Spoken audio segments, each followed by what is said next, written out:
بسم اللہ الرحمن الرحیم۔ حضور نبی اکرم صلی اللہ علیہ وآلہ وسلم کے اخلاق حسنہ۔ جب آپ صلی اللہ علیہ وآلہ وسلم اپنے کاشانہ اقدس میں تشریف لاتے تو گھر میں قیام کے وقت کو 3 حصوں میں تقسیم فرماتے۔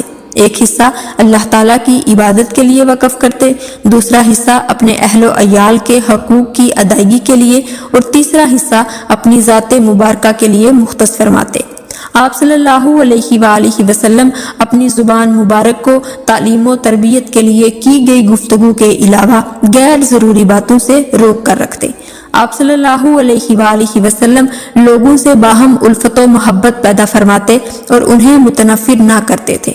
آپ صلی اللہ علیہ وآلہ وسلم ہر قوم کے معزز آدمی کو عزت سے نوازتے اور اسے ان کا سربراہ بناتے تھے۔ آپ صلی اللہ علیہ وآلہ وسلم لوگوں کو دوسروں کو تکلیف نہ دینے کی تلقین فرماتے۔ آپ صلی اللہ علیہ وآلہ وسلم خود بھی اس سے محتاط رہتے، لیکن اس کے باوجود آپ کسی سے اپنی ہنداروئی اور خوش خلقی میں کمی نہ آنے دیتے۔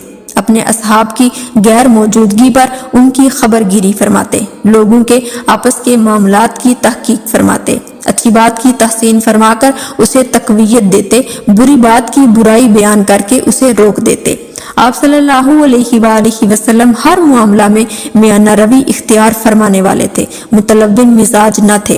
آپ صلی اللہ علیہ وآلہ وسلم کبھی بھی لوگوں کی تربیت اور اصلاح میں غفلت نہ فرماتے، مبادا وہ دین سے غافل ہو جائیں اور باطل کی طرف مائل ہو جائیں۔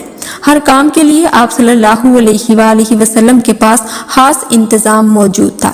آپ صلی اللہ علیہ وآلہ وسلم امر حق میں نہ کبھی کوتاہی فرماتے تھے اور نہ ہی حد سے تجاوز فرماتے تھے۔ جنہیں آپ صلی اللہ علیہ وآلہ وسلم کا قرب حاصل ہوتا وہ سب سے بہتر سمجھے جاتے تھے۔